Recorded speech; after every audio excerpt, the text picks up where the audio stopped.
Once more, the time has come to put our reputations on the line as we choose our pick of the match. Gentlemen.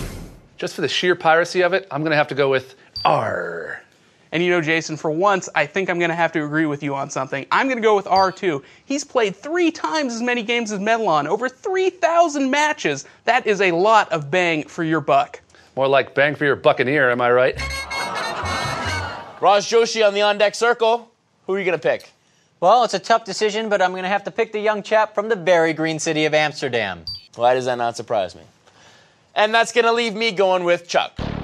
Well, there you have it. Gates are closed, bets are in. Gentlemen, let's rock.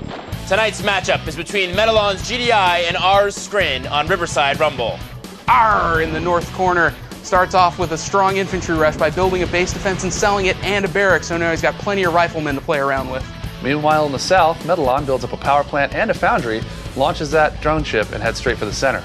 Now this is match 5 out of 5 for these guys, so the stakes couldn't possibly be higher. While they're building up, let's go take a look at the previous 4 matches.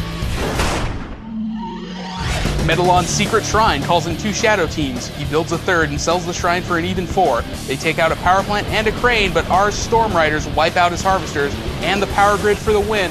1-0 R. Medalon's expansion is getting wiped out by those scorpions, and R's Vertigos take out his tech center. But he rebuilds it, holds off the attack, and comes back for the win. They're tied at 1-1. It's R's turn to try the Shadow Rush. They cross the river and land to take out a crane, but Medalon sells his refinery and uses buzzards to wipe them out. R must have been really frustrated, because soon after he forfeits the match. 1-2, Medalon. R Nog cloaks 2 flame tanks and sneaks them to a bottleneck. His decoy army puts 2 fakes inside Medalon's base, while the real ones level a war factory. From here, the real ones retreat and go stealth, while the decoys create a diversion. The fakes are wiped out, and the real flame tanks are cloaked inside Medalon's base. Check out this micro, as only 2 units take out an airfield, an operations center, a tech center, 2 power plants, half a dozen tanks, and a refinery.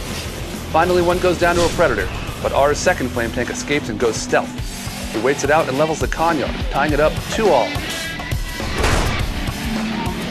Wow, that was some excellent flame tank micro. If R can keep that up in this game, I think he's got a very strong chance of winning. It looks like he is going with the micro. He's got APCs here loaded up with engineers now, and that's a big micro package. And back over here at Medalon's base, you can see he looks like he's going for something of an economy boom, a pretty traditional build order here. He's got a wide base spread out and is putting down for the long term. Yeah, that's gonna do well in the late game. So in the meantime, though, the early game, we've got the APCs coming in with engineers. They're going to go right past that lightning spike, and they're going to move in here between the harvester and the refinery. And what is this that they're doing here, Jason? Am I mistaken, or was that a mine drop? It looks like the APC mine drop. You don't see it often, but it's a great job right here because it's popping those buzzers, damaging the seekers. It's going to give his engineers the time they need. And look at that, his engineer got in, captured the refinery while the harvester was docked. That's a huge win for R. Yeah, $2,400 of Tiberium flowing in, plus the value of the buildings. So he's in great shape here. It looks like he's going to sell it. That refinery, that harvester's going to head home. The other engineer died, but overall, big win economically. So he's going to take a bite out of Medalon's significant base here. Medalon did a great job of setting up his base, but you know, R had to come in and get his share. Yeah, that's definitely going to hurt Medalon in the long term. Hopefully he can survive against it. Yeah, it looks like he will. I mean, he's got a pretty strong base. So in the south here, meanwhile, R is at a more of a disadvantage. Use that dig-in power to try and hold that bridge. The Seekers run right past it, and it doesn't look like he's going to be able to hold that tip spike with those APCs. Yeah, those APCs simply cannot hold up against that kind of firepower. All those Seeker tanks, even when they've got rocket guys in there, they have to get out. Yeah, and covering their tracks, they use another mine drop, but the assimilator comes in, and at the end, he takes that tip spike. Medalon enhancing his economy a little bit. He's going to need it to make up for that lost refinery. And it looks like he's got a couple of rigs in here, so he's got the center of the map uncontested now, so he doesn't... R's base is not as strong as Medalon's, but he does have more tip spikes and he's got more command over the field. And he's got a wider variety of units here too. He's got snipers, he's got APCs, he's got predators, he's got everything. So it looks like R has an MCV, and that's a new one, not his primary MCV, rolling into Medalon's base. This could be bad. Yeah, so Medalon doesn't have a very large army. He's got his infrastructure up, he's got a lot of cash flowing in, but he has, and he's got those force fields, but it looks like this is just a little bit too early for him to be ready. He only has one tripod and a few other units hanging around. Yeah, and that tripod is just getting eaten up by that sonic emitter. You know, I think if Medellin had spent a little more time building units and a little less time teching up, he'd probably be in a better position right now. Yeah, and that shockwave artillery didn't help any. It stunned that tripod and put him at a disadvantage. That was an excellent use of powers and units in combination by R. Really good play there. So meanwhile, we have the Devastator. This is an artillery unit, not a frontline unit, even though it's got a force field. It's a Devastator and a tripod trying to hold off a straight tank battle here. He's just not going to have enough to hold it together. But he's got another tripod coming out. Yeah, but that Devastator just got devastated. It didn't do anything to those tanks, and I don't think one tripod's going to do anything either.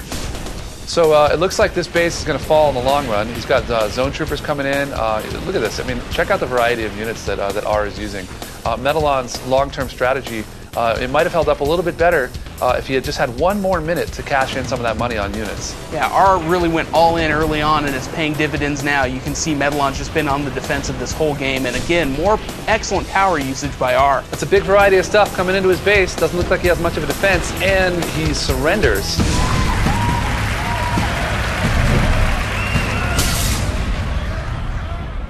Ooh, that's rough. You know, Medellin really didn't have much recourse against all those units, but you can't feel too bad. R was really playing a very strong game. He had lots of powers. He was coordinating them extremely well with a bunch of units. Saw some very interesting micro. Medellin cannot feel too bad about losing to R.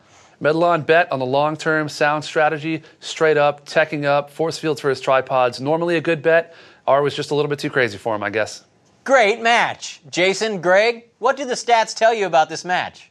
Well, if we take a look at the units graph, you can see at about the 3-minute mark, R really starts to pull away in unit production. And at about the 7-minute mark, there's a big battle and R clearly wins it. Flip that around and look at the structures. Medellin was ahead the entire time. He was banking on teching up force fields, tripods, devastators. This could have paid off if he survived the initial rush. Yeah, I think this was the classic rush strategy versus the tech strategy, and ultimately the rush strategy won, but I think that's largely due to R's excellent play, excellent micromanagement, and excellent use of powers. And what would you identify as the play of the match? Certainly when R rolls up with his APCs. He deploys mines, killing the buzzers, and that covers his engineers. The engineers run right into the refinery just as the harvester pulls out. Yeah, he got all 2,400 Tiberium credits by capturing that refinery just in the nick of time. That's a huge advantage for a rusher who's not really focusing on their economy, and I really think it's ultimately what won him the game. That does it for tonight's match. Congratulations to R for a great win, and to Medellin for putting up such a great fight. Greg, Jason, thank you so much for coming on the show. And if all those epic units left you aching for more, don't miss next episode when we show you the lay of the land with some of the 30-plus maps in Kane's Wrath. For a sneak peek at some of the maps, go to www.battlecastprimetime.com/KW Maps now. And don't forget, next episode, we'll also have the highly anticipated interview with Natasha Henstridge. Well, our time is up. We bid you farewell from the land of Tiberium and remind you to BattleCast your next match for a shot to be featured here on BattleCast Primetime. For Raj Joshi, I'm David Silverman, and we'll see you on the battlefield. Head Tiger. Rock and roll, cheesecake.